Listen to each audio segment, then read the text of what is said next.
Last one. Talagang pinilit na, no? Oo. Ayan, tinatiles na po. Binusog 100% ko rito. Kasi huwag umira ka mo. Oo. Pinsan ko. Hindi, parang mga ginawa ka na rin. Bukas ka na ako. Oo nga. Hindi, iba pa lang konti na yun. Nasa bukas lahat yan. Dito pa, no? Oo, yan. Tsaka yung bukas na yan. Basic na yan. Oo, wala. Ito po yung dati. Bodega yan. Ngayon ginawa namin. Inano na namin. Pinaayos. Yan. Para po maging kwarto ang third floor. Papangin din, bakal eh. Ito naman po, still matting ko po. Dati ano yan, wala yan. Kahoy lang po yan dito. And then pinagawa ko na po siya na ano, na bakal. And then ito po, pinalagyan ko na rin po siya ng tiles. Yung kwarto ng ano, ng aking anak. Yan, pinatiles ko na rin. Yan po yung akin nire-reveal ko kung bakit ngayon ay hindi ako makapag madalas na mag-upload gawa ng ito yung sitwasyon ko dito. Yan, magulo yung bahay. Napakagulo. Yan, ito. Pinatiles ko na rin po. Ngayon nilalagyan muna nila ng ano, yan. Ang gulo po ng bahay ko.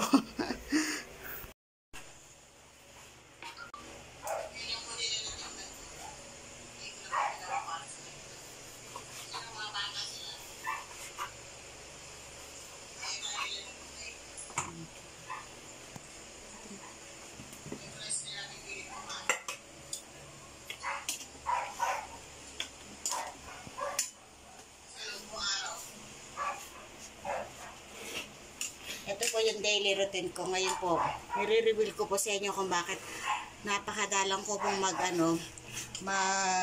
makapag-upload na gawa po ng ang dami ko pong tinatrabaho.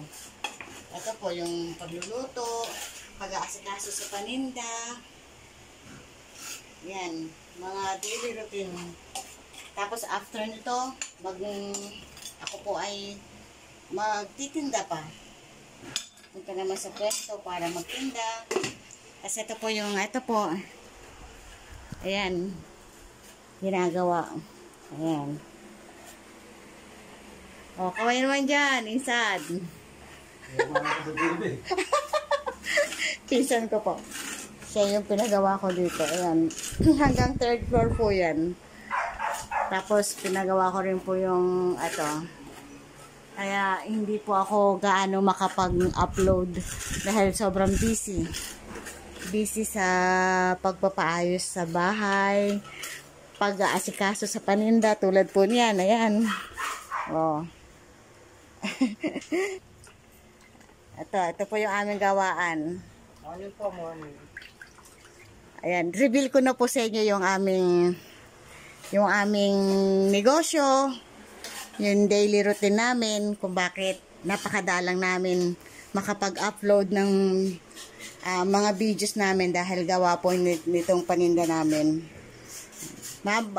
Eto, nagluto ako ng sopas, nakapagluto na ako. And then yung sinigang na pata naman, ang aking nakasalang.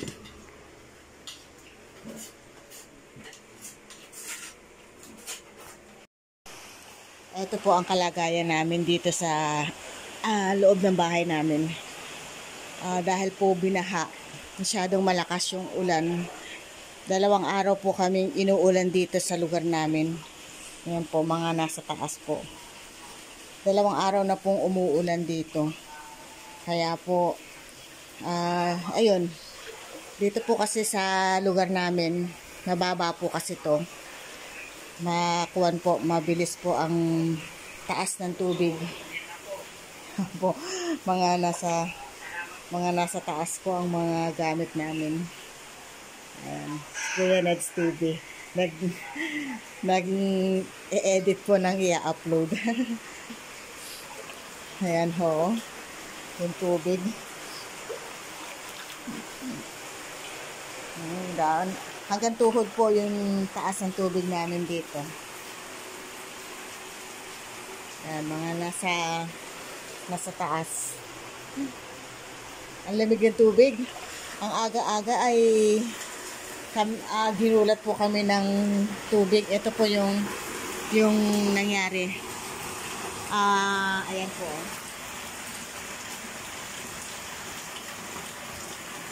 Yung sasakyan namin. Ayan. I pray po na wag nang tumaas. Wag pong maabutan yung aming sasakyan kasi malaking gastos pagka nangyari yun. Ito po. Yan, ayun po yung gate sa amin. Kaya malapit na siyang umabot. Lagpas tao na po dyan sa kalsada. Kaya naman nakakatakot. Now, ayan, umuulan pa po. Nagkasabay po kasi yung high tide at saka yung magdamag, kahapon at saka kagabi magdamag na umuulan. Kaya po, iyan po ang nangyayari. Ganito po, mabilis po ang baha dito sa aming lugar. Pag ganun po ang ulan, sigurado.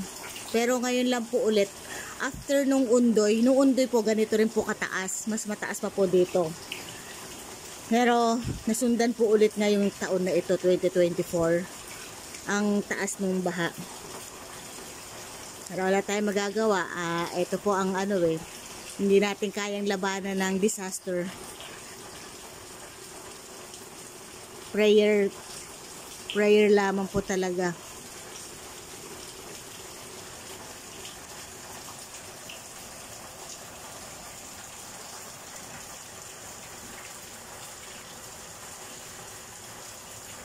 Yan po kalagayan namin ngayon dito sa labas. Ayan.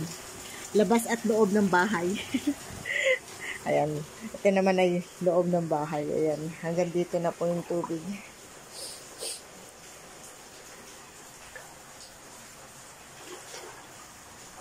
Naglutangan na po ang aming mga dumi-dumi. Pinaglilinis lamang po kami dito. Ito po yung spray namin, no?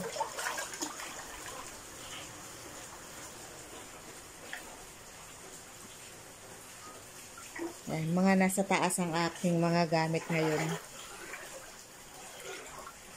Ala po ganyan po talaga. Accept na po namin yung ganito sitwasyon.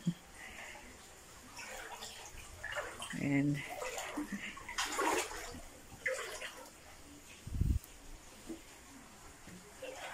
Yung ref po, nasa taas na. Yung ibang gamit, nandun na po sa taas.